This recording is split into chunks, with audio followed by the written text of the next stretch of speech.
Section 6.4, example 7, combining a shift and a stretch. So sketch the graph of f of x is equal to 5 log base or log of x plus 2. State the domain, range, and asymptote. This one's going to be just a bit easier than the rest because we don't have to graph our parent function with this one. We could just jump straight into our actual graph. So we have our inputs and our outputs.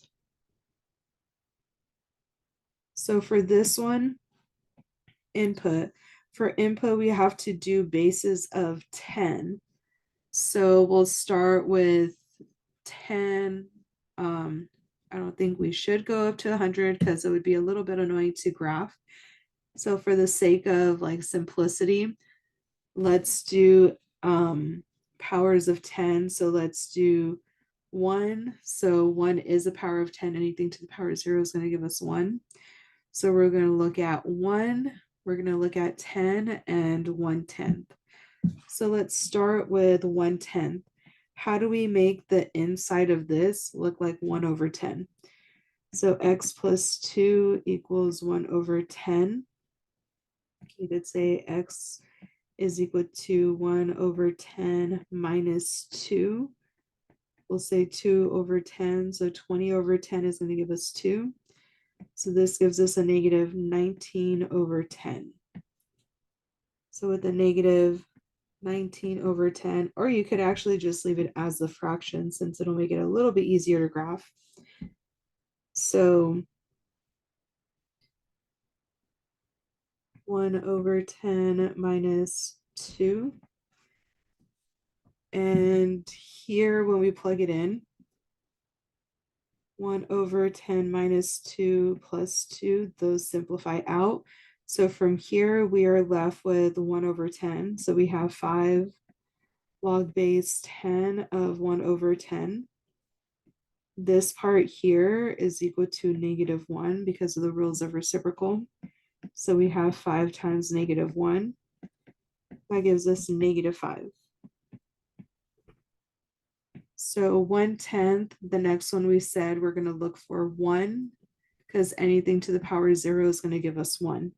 So how do we make this look like 1? So x plus 2 equals 1, x equaling -1. So when we input -1, minus 1 plus 2 is 1. So 5 times log of 1. This part becomes 0. And 5 times 0 is just going to be 0. And lastly, how do we make the inside here look like 10? We add 8 to it. So 8 plus 2 gives us 10. And now we have log base 10 of 10. What power do we raise 10 to in order to get 10? Here it's going to be 1. We raise 10 to the power 1 to get 10. And we have 5 times 1 is 5. So here we have that. And now let's graph this and see what it looks like.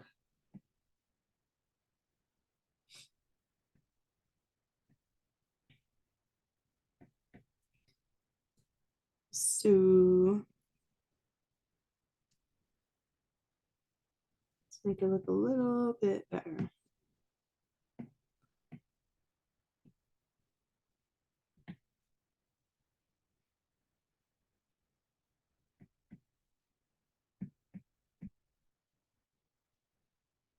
All right, so when we input 1/10 minus 2,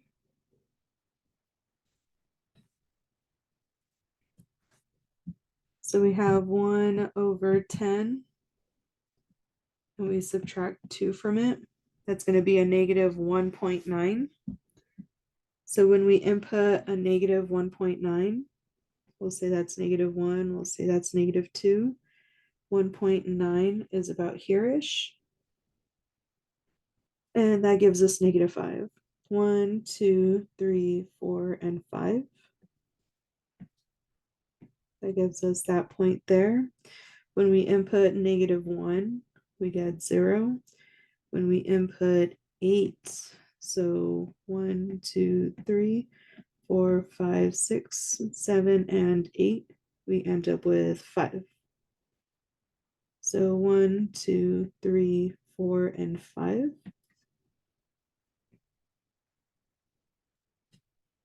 That's 8. And there we go. So if we look at our domain for this function, it's whatever makes the inside of our logarithm positive or greater than 0. So x plus 2 greater than 0. X has to be greater than 2 or negative 2. So we come over here.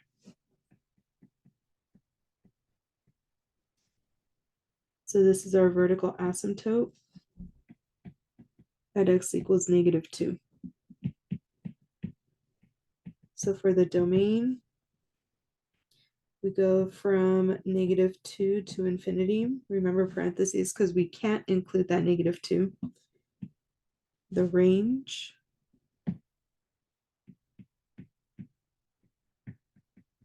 for all logarithmic problems are going to be from negative infinity to infinity. And our asymptote is at x equals negative 2. And there we go. That's our function. If you have any questions, please feel free to ask. Otherwise, bye.